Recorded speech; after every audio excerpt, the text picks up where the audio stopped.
రామకృష్ణారెడ్డి మీద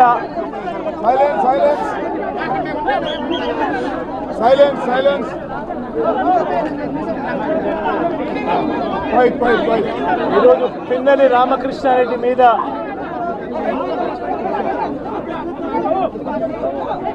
తన మీద ఏకంగా 307 అంటే అటెంప్ట్ టు మర్డర్ లాంటి కేసులు పెట్టి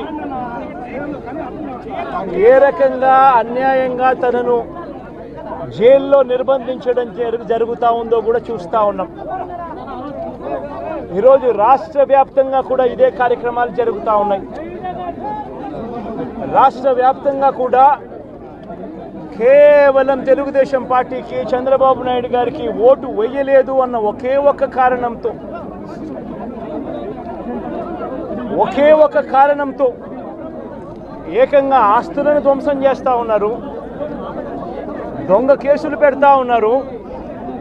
వీళ్ళే కొడతారు, మళ్ళీ వీళ్ళే అటువైపున ఉన్న వారి మీద వాళ్ళు కొట్టారు అని చెప్పి కేసులు పెడతారు. ఇంతటి దారుణంగా ఈరోజు రాష్ట్రంలో పరిపాలన సాగిస్తూ ఉన్నారు. నేను అడుగుతా ఉన్నా, ఇదే గత 5 సంవత్సరాల కాలంలో వైఎస్ఆర్సీపీ పరిపాలనలో ఉండగా, వైఎస్ఆర్సీపీ ప్రభుత్వంలో ఉండగా అప్పుడు జగన్ ఏం చేశాడు? కులం చూడలేదు, మతం చూడలేదు, ప్రాంతం చూడలేదు, చివరికి ఏ పార్టీకి ఓటు వేశారన్నది కూడా చూడకుండా ప్రతి పథకము ప్రతి మనిషి కూడా అర్హత అన్నది మాత్రమే ప్రామాణికంగా తీసుకుని ప్రతి ఇంటికి డోర్ డెలివరీ చేసిన ప్రభుత్వం వైఎస్ఆర్సీపీ ప్రభుత్వందైతే, జగన్మోహన్ రెడ్డి ప్రభుత్వందైతే ఈరోజు కేవలం తెలుగుదేశం పార్టీకి ఓటు వేయలేదని, కేవలం చంద్రబాబు నాయుడు గారికి ఓటు వేయలేదని, కేవలం ఓటు వేయలేదన్న ఒక్క కారణంతో ఆస్తులు ధ్వంసం చేస్తూ ఉన్నారు, మనుషులను కొడతా ఉన్నారు, కొట్టి మరీ కేసులు పెడతా ఉన్నారు. ఇంతటి అన్యాయంగా రాష్ట్రాన్ని రావణ కాష్టం చేస్తూ ఉన్నారు. రాజశేఖర రెడ్డి గారి విగ్రహాలను విరగొడతా ఉన్నారు, పగలగొడతా ఉన్నారు. ఇవన్నీ ఏదైతే చేస్తూ ఉన్నారో ఇవన్నీ కూడా శిశుపాలుని పాపాల మాదిరిగా ఇవన్నీ కూడా పాపాలు పండుతాయి. ప్రజాస్వామ్యంలో ఏదైనా కూడా ప్రజలకు మంచి చేసి ప్రజల గుండెల్లో స్థానం సంపాదించుకుని ప్రజల దగ్గరికి వెళ్ళి ఫలాని మంచి చేశాం కాబట్టి మాకు ఓటు వేయండి అని అడిగే పరిస్థితులు ఉండాలి తప్పనిచ్చి ఈ మాదిరిగా దౌర్జన్యాలు చేసి, ఈ మాదిరిగా అన్యాయమైన కేసులు బిగించి, ఈ మాదిరిగా ఆస్తులు ధ్వంసం చేసి, ఈ మాదిరిగా ఫియర్ సైకోసిస్ క్రియేట్ చేస్తూ రాజకీయాలు చేస్తే మాత్రం అది ఏ రోజు కూడా నిలబడే రాజకీయం కాదు. తాత్కాలిక మేలు ఏదైనా జరుగుతుందేమో తప్పనిచ్చి తర్వాత ఓటు వేసేటప్పుడు మాత్రం ప్రజలు ఇవన్నీ కూడా ఖచ్చితంగా గుర్తుపెట్టుకొని లెక్క జమ చేసి చంద్రబాబు నాయుడు గారికి గట్టిగా బుద్ధి చెప్పే పరిస్థితులు రోజులు కూడా తొందరలోనే ఉన్నాయని కూడా ఈ సందర్భంగా చంద్రబాబు నాయుడు గారిలో మార్పు రావాలని సందర్భంగా కూడా తెలియజేస్తా ఉన్నా. నిజంగా ఇదే విషయానికి వస్తే ప్రజలు ఎందుకు నీకు ఓటేశారు చంద్రబాబు నాయుడు గారు అని చెప్పి ఫస్ట్ చంద్రబాబు నాయుడు ఆలోచన చేయాలి. ఒకవైపున వైఎస్ఆర్ కాంగ్రెస్ పార్టీ ప్రజల్లో వ్యతిరేకత వల్ల ఓడిపోలేదు, ప్రజలకు మంచి చేసి ప్రజలకు మంచి చేసి వైఎస్ఆర్ కాంగ్రెస్ పార్టీ ఓడిపోయింది. ఎందుకు ఓడిపోయింది అని అంటే చంద్రబాబు నాయుడు చేసిన మోసపూరిత హామీలకు ప్రజలు కాస్తో కూస్తో కొద్దిగా ఇదే ఆ 10% కాస్త అటువైపున షిఫ్ట్ అయ్యి చంద్రబాబు నాయుడు గారు అధికారంలోకి వచ్చిన పరిస్థితులు. మరి చంద్రబాబు నాయుడు అధికారంలోకి వచ్చిన తర్వాత ఈరోజు రైతులకు ఇస్తానన్న రైతు భరోసా 20,000 రూపాయలు ప్రతి రైతన్నకి ఇస్తానన్నాడు. వ్యవసాయం స్టార్ట్ అయింది, ఖరీఫ్ మొదలైంది, పంటలు వేగంగా వేస్తూ ఉన్నారు రైతన్నలు. ఇంతవరకు రైతు భరోసా 10,000-20,000 రూపాయలు ఇస్తానన్న దానికి అతి గతి లేదు. బడులు మొదలయ్యాయి. అమ్మఒడి కింద జగన్ 15,000 ఇస్తాను అని అంటే కాదు చంద్రబాబు నాయుడు వస్తే ఎంతమంది పిల్లలు ఉంటే అంతమందికి ఇస్తాడు, ప్రతి ఒక్కరికి 15,000 ఇస్తాడు అని చెప్పారు. రాష్ట్రంలో 1 కోటి మందికి పైగా పిల్లలు బడియీడు పిల్లలు ఉన్నారు. బడులు స్టార్ట్ అయ్యాయి. ఆ ప్రతి తల్లి కూడా అడుగుతూ ఉంది, తల్లికి వందనం అని పేరు పెట్టావు, అమ్మఒడి అనే పథకాన్ని పేరు మార్చావు, మరి ఆ డబ్బులు ఏమైనాయని చెప్పి గవర్నెన్స్ మీద కాస్త ధ్యాస పెట్టి ఆ తల్లులకి ఇచ్చే డబ్బులు ఇచ్చే కార్యక్రమం చూడండి. రైతులకు ఇచ్చే రైతు భరోసా 20,000 ఇస్తామన్నారు, ఇచ్చే కార్యక్రమం చూడండి. ప్రతి అక్క చెల్లెమ్మకు 18 ఏళ్ళు పైబడిన ప్రతి అక్క చెల్లెమ్మకు ప్రతి ఒక్కరికి 1,500 రూపాయలు ఇస్తామని చెప్పారు. అంటే సంవత్సరానికి 18,000 రూపాయలు. రాష్ట్రంలో 4,12,00,000 మంది ఓటర్లు ఉండరని చెప్పి మొన్ననే లెక్కలు తేలాయి. అందులో దాదాపుగా 2,10,00,000 మంది మహిళా ఓటర్లే. అంటే అందరూ 18 సంవత్సరాలు నిండిన మహిళా ఓటర్లే. మరి 2,10,00,000 మంది ఈ మహిళా ఓటర్లందరూ కూడా 18 ఏళ్ళు నిండిన ఈ మహిళా ఓటర్లందరూ కూడా వీళ్ళందరూ కూడా ఈరోజు అడుగుతూ ఉన్నారు, 1,500 రూపాయలు ప్రతి నెల ఇస్తానన్నావు, ఏమైంది ఈ 1,500 రూపాయలు ఇచ్చే కార్యక్రమాలు అని చెప్పి అడుగుతూ ఉన్నారు. వాటి మీద ధ్యాస పెట్టే కార్యక్రమం చంద్రబాబు నాయుడు చేయాలి. ఇవేవి కూడా చేయకుండా కేవలం భయాందోళనలు క్రియేట్ చేయాలి, రాష్ట్రంలో రావణ కాష్టం సృష్టించాలి, దొంగ కేసులు పెట్టాలి, ఇరికించాలి, ఆస్తులను ధ్వంసం చేయాలి. వైఎస్ఆర్సీపీ అభిమానులైనా, వైఎస్ఆర్సీపీ కార్యకర్తలైనా, వైఎస్ఆర్సీపీకి ఓటు వేసిన వారైనా కూడా ఎవరిని కూడా ఉంచకూడదు అన్న దుర్మార్గపు ఆలోచనలతో అడుగులు ముందుకు వేయడం అతి హేయమైన రాజకీయమని కూడా ఈ సందర్భంగా తెలియజేస్తా ఉన్నా. ఇదే రామకృష్ణారెడ్డి విషయానికే వస్తే నిజంగా ఎంతటి అన్యాయమైన పరిస్థితిలో కేసులు బిగించారు అన్నది ఒకసారి అందరూ కూడా ఆలోచన చేయమని కోరుతా ఉన్నా. ఇదే విషయం కారంపూడి ఘటన జరిగింది ఎప్పుడు? ఎన్నికలు అయిపోయిన తర్వాత మరుసటి రోజు, అంటే మే 14వ తారీఖున కారంపూడిలో ఘటన జరిగింది. కారంపూడిలో ఏం ఘటన జరిగింది, ఎందుకు జరిగింది? కారంపూడిలో తెలుగుదేశం పార్టీ చేసిన ఆకృత్యాలకు ఒక ఎస్సీ కుటుంబంలో ఉన్న మహిళలు ఇబ్బంది పడే పరిస్థితిలోకి పోయినప్పుడు వాళ్ళను పరామర్శించడానికి డిఎస్పీ అనుమతి తీసుకునే మరుసటి రోజు, ఎన్నికలు అయిపోయిన మరుసటి రోజు ఎమ్మెల్యే బయలుదేరాడు. ఎమ్మెల్యే కారంపూడికి చేరుకోక మునిపే ఆ ఎస్సీ కుటుంబం అనేది కారంపూడి అటువైపున ఉంటే, ఊరికి అటువైపున వాళ్ళు ఇల్లు ఉంటే ఆ ఊరు ఎంటర్ కాకమునిపే తనను అడ్డగించడము, అక్కడే గొడవ జరగడము, గొడవ జరిగేది టౌన్లో జరుగుతూ ఉంది, ఇక్కడ నుంచి ఇక్కడ అడ్డగించినారు. అసలు సిఐ అనే నారాయణ స్వామి అనే ఈ సిఐతో కనీసం ఎమ్మెల్యే కనీసం తటస్థ కూడా పడలేదు. కనీసం చూసిన దాఖలాలు కూడా లేవు వీళ్ళిద్దరు.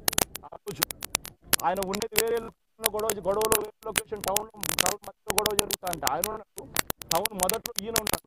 అసలు ఆయన తటస్థపడలేదు. ఆయన మీద ఆ గొడవ జరిగేటప్పుడు రాళ్ళు ఇటువైపు నుంచి అటువైపు నుంచి పడ్డాయి. చిన్న రాయి తగ్గించచ్చేమో బహుశా, కానీ చిన్న రాయి కాబట్టి అసలు ఆయన మరుసటి రోజు ఆయన అదే రోజు మెడికల్ లీగల్ కేసు కూడా పెట్టాల. అంటే ఎంత చిన్న ఘటన అది, జరిగిందో లేదో కూడా తెలియదు. మే 14న జరిగితే 9 రోజుల తర్వాత, అంటే మే 23వ తారీఖున ఆయనకి ఏదో జరిగిందన్నట్టుగా సిఐ హత్యాయతనం కేసు పెట్టడం జరుగుతూ ఉంది రామకృష్ణారెడ్డి. కనీసం సీన్లో కూడా నేను వ్యక్తిని ఇది అన్యాయం కాదని అడుగుతా ఉన్నా. ఇన్సిడెంటే జరిగిందో లేదో కూడా తెలియదు. ఇన్సిడెంట్ నిజంగానే జరిగిందంటే మే 14న జరిగిందంటే మే 15వ తారీఖున మెడికల్ లీగల్ ఎందుకు పెట్టలేదు? 17వ తారీఖున కేంద్ర ఎన్నికల సంఘం 17వ తారీఖు నుంచి 20వ తారీఖు వరకు పల్నాడు ఏరియాలో ఆ సిట్ బృందం తిరిగి ఇన్సిడెంట్ జరిగిన ప్రతి అంశం మీద రిపోర్ట్ ఇచ్చింది. ఆ రిపోర్ట్ ఇచ్చిన దాంట్లో, ఆ సిట్ ఇచ్చిన రిపోర్ట్లో ఎందుకు రాలేదు? మరి ఈ రకంగా ఒక మనిషిని హత్యాయత్నం కేసు మీద బిగించడం ధర్మమేనా? ఇంకొక కేసు కూడా తన మీద హత్యాయత్నం కేసు పెట్టాడు. మే 13వ తారీఖు ఎన్నికల సమయంలో పాల్వాయి గేట్ అనే పోలింగ్ కేంద్రం దగ్గర తాను వెళ్ళినప్పుడు జరిగిన ఘటన మీద అసలు ఎందుకు ఆ ఘటన జరిగింది? ఎవరైనా కొద్ది గొప్ప కనీసం ఆలోచన చేసే వాళ్ళు ఎవరైనా ఆలోచన చేయాలి కదా. అక్కడ ఉన్న ఎస్సీలను, ఆ గ్రామంలో ఉన్న సామాజిక వర్గం వాళ్ళు గ్రామంలో ఉన్న బూతులు లేకపోయి ఓట్లు వేసే పరిస్థితి లేకుండా ఉన్నప్పుడు అక్కడికి ఆ గ్రామానికి వెళ్ళినప్పుడు ఎమ్మెల్యే ఆ పరిస్థితిని చూసి ఎస్పీకి 4 సార్లు 5 సార్లు 10 సార్లు ఫోన్ చేసినా కూడా ఎస్పీ రాని పరిస్థితిలో ఉన్నప్పుడు, కనీసం సిఐని ఎస్ఐని కూడా పంపించిన పరిస్థితిలో ఉన్నప్పుడు, అటువంటి బూత్లో, సెన్సిటివ్ బూత్లో కేవలం ఒకే ఒక్క హోంగార్డును పెట్టి బూతులు నడుపుతూ ఉన్నారు. అటువంటి పరిస్థితిలో అన్యాయం జరుగుతూ ఉందని చెప్పడం కోసం, అన్యాయం జరుగుతూ ఉన్న వాళ్ళ పక్షాన్ని నిలబడడం కోసం ఎమ్మెల్యే లోపలికి పోయి ఈవీఎంను పగలగొట్టే కార్యక్రమం జరిగింది. ఎందుకు ఈవీఎంలో నిజంగానే ఎమ్మెల్యేనే రిగ్గింగ్ చేసుకుంటా ఉంటే, ఎమ్మెల్యేకి అక్కడ నిజంగానే ఎమ్మెల్యే పరిస్థితి అంత బాగుండింటే ఎందుకు ఎమ్మెల్యే ఈవీఎం పగలగొడతాడు? అక్కడ పరిస్థితి బాగలేదనే కదా, అన్యాయం చేస్తూ ఉన్నారనే కదా. అక్కడికి పోయినప్పుడు అన్యాయం చూశాడు కాబట్టే కదా ఈవీఎం పగలగొట్టాడు. ఆ ఈవీఎం ఏదైతే పగలగొట్టిన కేసులు ఏదవుతుందో తనకు బెయిల్ వచ్చింది. ఈరోజు తాను బెయిల్ అక్కడ లోపల ఉన్నది ఈవీఎం పగలగొట్టిన కేసులో కాదు, తను లోపల ఉన్నది ఈవీఎం పగలగొట్టిన కేసులో. అన్యాయం జరిగింది అని చెప్పి, అన్యాయం జరుగుతూ ఉన్న పరిస్థితిలో ఎమ్మెల్యే అక్కడికి పోయి అడ్డుకునే కార్యక్రమంలో జరిగింది అని చెప్పి కోర్టులు కూడా గుర్తించాయి కాబట్టి తనకు బెయిల్ వచ్చింది. కానీ మళ్ళీ ఆ తర్వాత ఏం జరిగింది? ఆ ఇన్సిడెంట్ జరిగిన 10 రోజుల తర్వాత, ఆ ఇన్సిడెంట్ జరిగిన 10 రోజుల తర్వాత, అంటే మే 23వ తారీఖున ఎమ్మెల్యే అక్కడికి వెళ్ళి హత్యాయత్నం చేశాడట. అదే పోలింగ్ బూత్లో హత్యాయత్నం చేసినాడంట. ఎవడన్నా బుద్ధునోడు ఎవడన్నా నమ్మదానికి ఉందయ్యా? ఎవడన్నా ఎమ్మెల్యే అనేవాడు అక్కడికి పోయినప్పుడు వాళ్ళు చేస్తూ ఉన్న రిగ్గింగు, ఎమ్మెల్యే దానికి అడ్డుకునే కార్యక్రమం చేస్తూ ఉంటే ఎమ్మెల్యే అక్కడికి పోయి ఎమ్మెల్యే హత్యాయత్నం చేస్తాడా? చెప్పడానికైనా హద్దు పొద్దు ఉండాలి కదా. 10 రోజుల తర్వాత ఎమ్మెల్యే హత్యాయత్నం చేశాడని చెప్పి కేసు పెడతారు 10 రోజుల తర్వాత. ఇప్పుడు నిజంగానే అటువంటి ఇన్సిడెంట్ జరిగిందంటే సిట్టు 17వ తారీఖు నుంచి, మే 17వ తారీఖు నుంచి 20వ తారీఖు లోపల మధ్యలో ఇచ్చిన రిపోర్ట్లో, ఆ సిట్లో అది చెప్పాలి కదా, ఇట్లా జరిగింది, ఎమ్మెల్యే అనే వ్యక్తి హత్యాయత్నం చేసే కార్యక్రమం చేశాడు అని చెప్పి రావాలి కదా. మరి ఎందుకు సిట్ రిపోర్ట్లో రాలేదు? ఈ రకంగా ఒక మనిషిని కేవలం 4 సార్లు ఎమ్మెల్యే, తాను 2000 కన్సిస్టెంట్గా 4 సార్లు ఎమ్మెల్యే గెలిచాడు. 2009లో గెలిచాడు, 2011లో గెలిచాడు, 2014లో గెలిచాడు, 2019లో గెలిచాడు. ఒక మనిషి కన్సిస్టెంట్గా 4 సార్లు ఎమ్మెల్యేగా గెలుస్తూ వస్తున్నాడు అని అంటే ఆ మనిషి మంచోడు కాబట్టి గెలుస్తూ వచ్చాడు, ఆ మనిషి మంచోడు కాబట్టి ప్రజలు ఆశీర్వదిస్తూ వచ్చారు. అటువంటి వ్యక్తిని తీసుకొని వచ్చి తప్పుడు కేసులలో ఈ మాదిరిగా బిగించడం ఎంత మటుకు ధర్మం? ఈరోజు ఒక్క రామకృష్ణారెడ్డి ఒక్క పరిస్థితే కాదు, రాష్ట్ర వ్యాప్తంగా ప్రతి గ్రామంలోనూ కూడా ఇదే కార్యక్రమాలు జరుగుతూ ఉన్నాయి. ప్రతి ఒక్కరూ కూడా వాళ్ళ స్థాయిలో రెడ్ బుక్స్ అని చెప్పి రెడ్ బుక్లు పెట్టుకొని ఉన్నారు. చంద్రబాబు నాయుడు స్థాయిలో చంద్రబాబు నాయుడు ఒక రెడ్ బుక్, లోకేష్ స్థాయిలో లోకేష్ ఒక రెడ్ బుక్, ఎమ్మెల్యే స్థాయిలో ఎమ్మెల్యే ఒక రెడ్ బుక్, మండల స్థాయిలో మండల నాయకుడు ఒక రెడ్ బుక్, గ్రామ స్థాయిలో గ్రామంలో ఇంకో రెడ్ బుక్, గ్రామ స్థాయిలో ఇంకో నాయకుడు గ్రామ స్థాయిలో ఇంకో రెడ్ బుక్లలో పెట్టుకొని ఏం చేస్తూ ఉన్నారు? అతి దారుణంగా అన్యాయంగా ఆస్తులు ధ్వంసం చేస్తూ ఉన్నారు. రాష్ట్రం మొత్తం దాన్ని చూస్తూ ఉంది, కానీ ఎవడు మాట్లాడడం లేదు. దొంగ కేసులు పెడతా ఉన్నారు, పోలీసులు ప్రేక్షక పాత్ర పోషిస్తూ ఉన్నారు.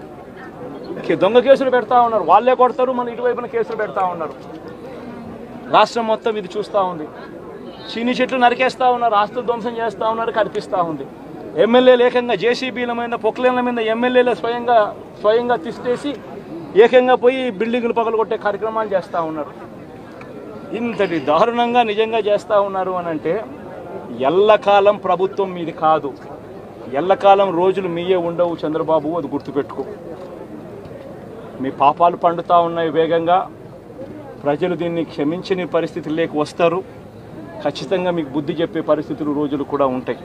చేతనైతే మంచి చేయండి, మంచి చేసి ప్రజల మనసులు గెలుచుకుని ఓట్లు ప్రజల మనసుల్లో స్థిరస్థాయిగా నిలబడే కార్యక్రమం చేయండి. కానీ తప్పుడు రాజకీయాలు ఈ మాదిరిగా నువ్వు ఒక్కరివే చేస్తావు అనుకుంటా ఉన్నావు. ఇదే మాదిరిగా కొనసాగితే రాష్ట్రంలో ఒక తప్పుడు సాంప్రదాయానికి నువ్వు నాంది పలుకుతా ఉన్నావు. నువ్వు వేసే ఈ బీజం, నువ్వు వేసే ఈ తప్పుడు సాంప్రదాయం, రేపొద్దున నువ్వు వేసే ఈ బీజం చెట్టు అవుతుంది. రేపొద్దున నువ్వు ఏదైతే ఇత్తుతావో అదే పండుతుంది. రేపొద్దున మళ్ళీ మీ గ్రామాలలో మీ కార్యకర్తలకు ఇదే పరిస్థితిని, ఇదే మాదిరిగానే మళ్ళీ జరిగే కార్యక్రమాలు కూడా జరుగుతాయి.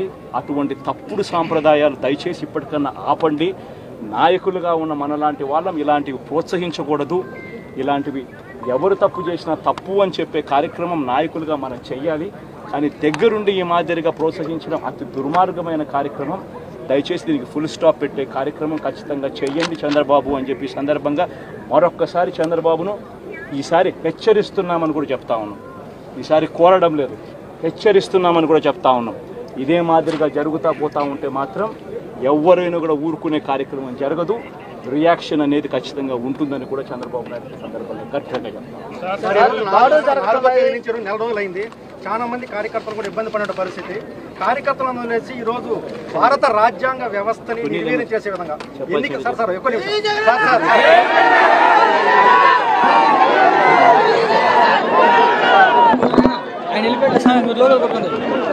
దాని మీద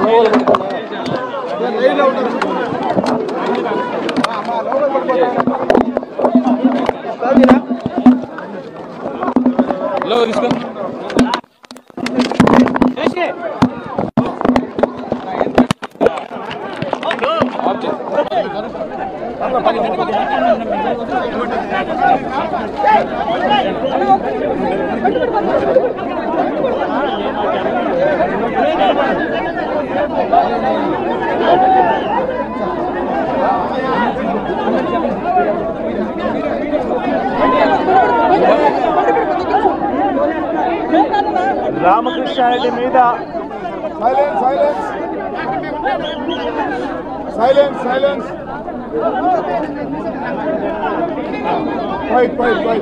ఈరోజు పిన్నెల్లి రామకృష్ణారెడ్డి మీద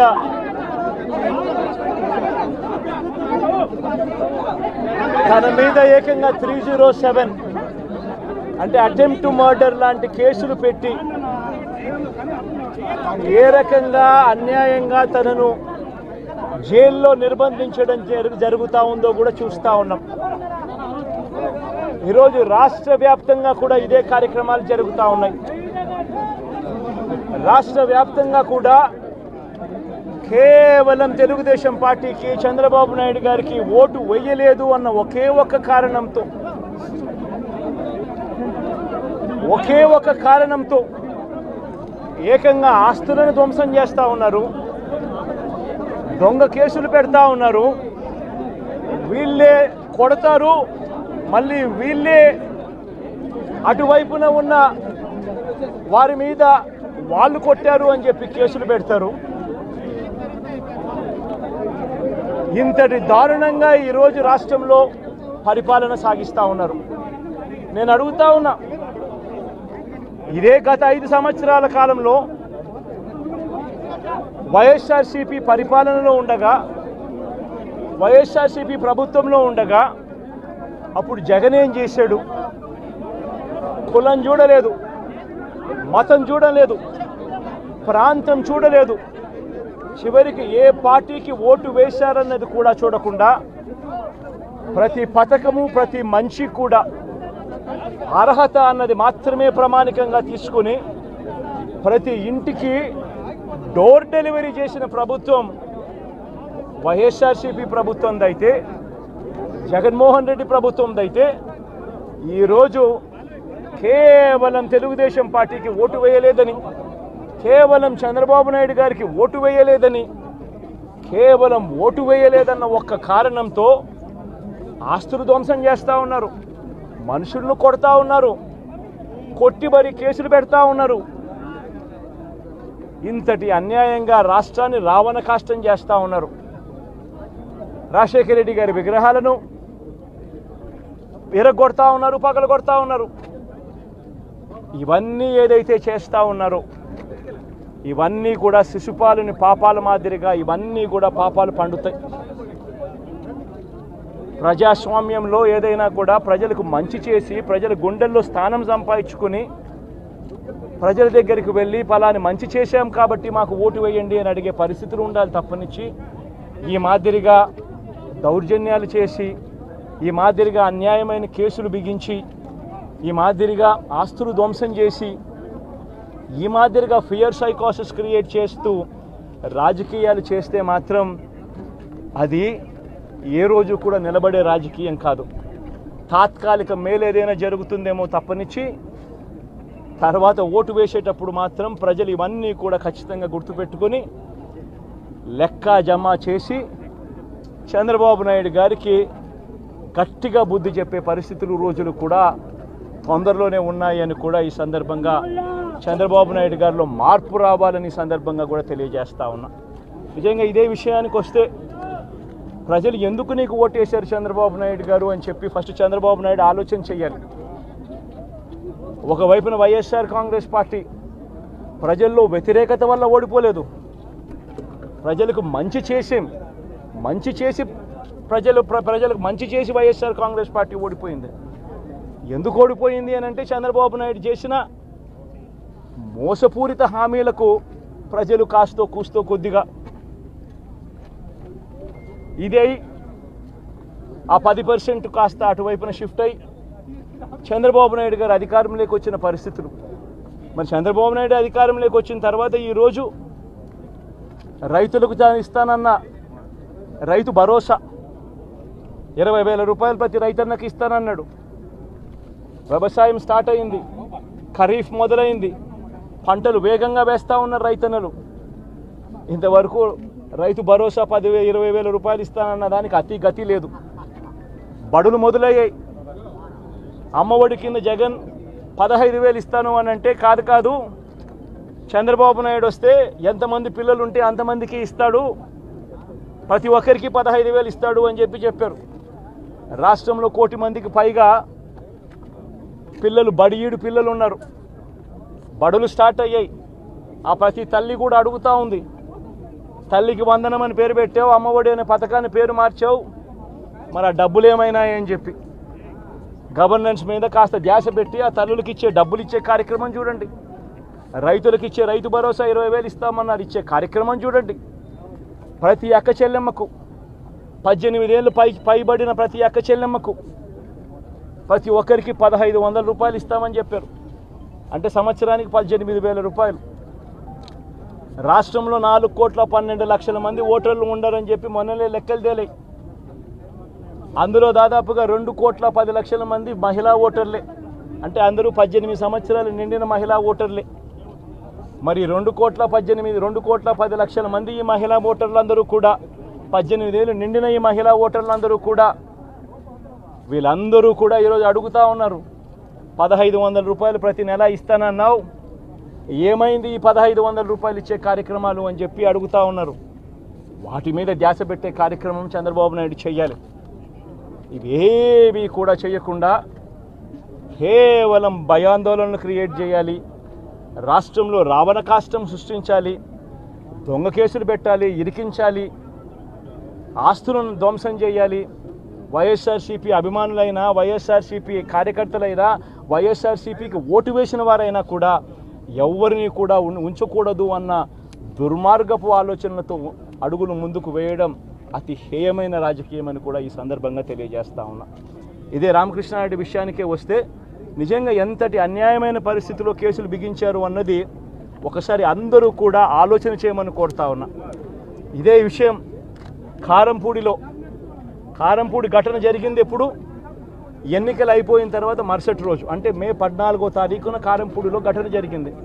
కారంపూడిలో ఏం ఘటన జరిగింది, ఎందుకు జరిగింది? కారంపూడిలో తెలుగుదేశం పార్టీ చేసిన ఆకృత్యాలకు ఒక ఎస్సీ కుటుంబంలో ఉన్న మహిళలు ఇబ్బంది పడే పరిస్థితిలోకి పోయినప్పుడు వాళ్ళను పరామర్శించడానికి డిఎస్పీ అనుమతి తీసుకునే మరుసటి రోజు, ఎన్నికలు అయిపోయిన మరుసటి రోజు ఎమ్మెల్యే బయలుదేరాడు. ఎమ్మెల్యే కారంపూడికి చేరుకోక మునిపే ఆ ఎస్సీ కుటుంబం అనేది కారంపూడి అటువైపున ఉంటే, ఊరికి అటువైపున వాళ్ళ ఇల్లు ఉంటే ఆ ఊరు ఎంటర్ కాకమునిపే తనని అడ్డగించడము, అక్కడే గొడవ జరగడము, గొడవ జరిగేది టౌన్లో జరుగుతూ ఉంది, ఇక్కడ నుంచి ఇక్కడ అడ్డగించినారు. అసలు సిఐ అనే నారాయణ స్వామి అనే ఈ సిఐతో కనీసం ఎమ్మెల్యే కనీసం తటస్థ కూడా పడలేదు, కనీసం చూసిన దాఖలాలు కూడా లేవు వీళ్ళిద్దరు. ఆ రోజు ఆయన ఉండేది వేరే గొడవలో వేరే లొకేషన్, టౌన్ మధ్యలో గొడవ జరుగుతా అంటే ఆయన ఉన్నట్టు టౌన్ మొదట్లో ఈయన ఉంటాడు. అసలు ఆయన తటస్థపడలేదు. ఆయన మీద ఆ గొడవ జరిగేటప్పుడు ఇటువైపు నుంచి అటువైపు నుంచి పడ్డాయి. చిన్న రాయి ఏదో తగ్గించొచ్చేమో బహుశా, అని చిన్న రాయి కాబట్టి అసలు ఆయన మరుసటి రోజు ఆయన అదే రోజు మెడికల్ లీగల్ కేసు కూడా పెట్టాల. అంటే ఎంత చిన్న ఘటన అది, జరిగిందో లేదో కూడా తెలియదు. 14న జరిగితే 9 రోజుల తర్వాత అంటే మే 23వ తారీఖున ఆయనకి ఏదో జరిగిందన్నట్టుగా సిఐ హత్యాయతనం కేసు పెట్టడం జరుగుతూ ఉంది రామకృష్ణ నాయుడు. కనీసం సీన్లో కూడా నేను పెట్టింది. ఇది అన్యాయం కాదా అని అడుగుతా ఉన్నా.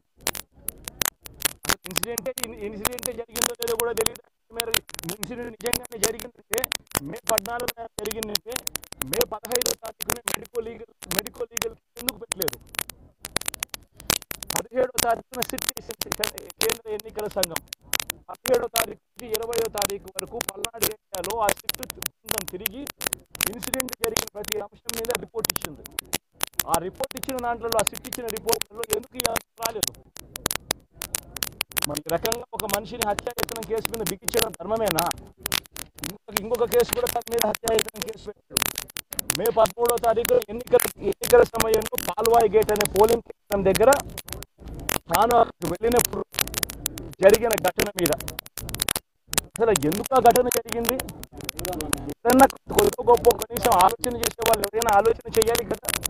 అక్కడ ఉన్న ఎస్సీలను ఆ గ్రామంలో ఉన్న సామాజిక వర్గం వాళ్ళు గ్రామంలో ఉన్న భూపుతులు లేకపోయి ఓట్లు వేసే పరిస్థితి లేకుండా ఉన్నప్పుడు అక్కడికి ఆ గ్రామానికి వెళ్ళినప్పుడు ఎమ్మెల్యే ఆ పరిస్థితి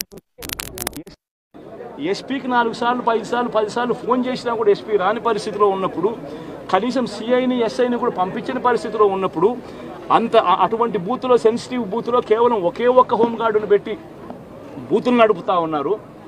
అటువంటి పరిస్థితిలో అన్యాయం జరుగుతూ ఉందని చెప్పడం కోసం, అన్యాయం జరుగుతూ ఉన్న వాళ్ళ పక్షాన్ని నిలబడడం కోసం ఎమ్మెల్యే లోపలికి పోయి ఈవీఎంను పగలగొట్టే కార్యక్రమం జరిగింది. ఎందుకు ఈవీఎంలో నిజంగానే ఎమ్మెల్యేనే రిగ్గింగ్ చేసుకుంటా ఉంటే ఎమ్మెల్యేకి అక్కడ నిజంగానే ఎమ్మెల్యే పరిస్థితి అంత బాగుండింటే ఎందుకు ఎమ్మెల్యే ఈవీఎం పక్కన కొడతాడు? అక్కడ పరిస్థితి బాగలేదనే కదా, అన్యాయం చేస్తూ ఉన్నారనే కదా. అక్కడికి పోయినప్పుడు అన్యాయం చూశాడు కాబట్టే కదా ఈవీఎం పగలగొట్టాడు. ఆ ఈవీఎం ఏదైతే పగలగొట్టిన కేసులు ఏదవుతుందో తనకు బెయిల్ వచ్చింది. ఈరోజు తాను బెయిల్ అక్కడ లోపల ఉన్నది ఈవీఎం పగలగొట్టిన కేసులో కాదు, తను లోపల ఉన్నది ఈవీఎం పగలగొట్టిన కేసులో. అన్యాయం జరిగింది అని చెప్పి, అన్యాయం జరుగుతూ ఉన్న పరిస్థితిలో ఎమ్మెల్యే అక్కడికి పోయి అడ్డుకునే కార్యక్రమంలో జరిగింది అని చెప్పి కోర్టులు కూడా గుర్తించాయి కాబట్టి తనకు బెయిల్ వచ్చింది. కానీ మళ్ళీ ఆ తర్వాత ఏం జరిగింది? ఆ ఇన్సిడెంట్ జరిగిన 10 రోజుల తర్వాత, ఆ ఇన్సిడెంట్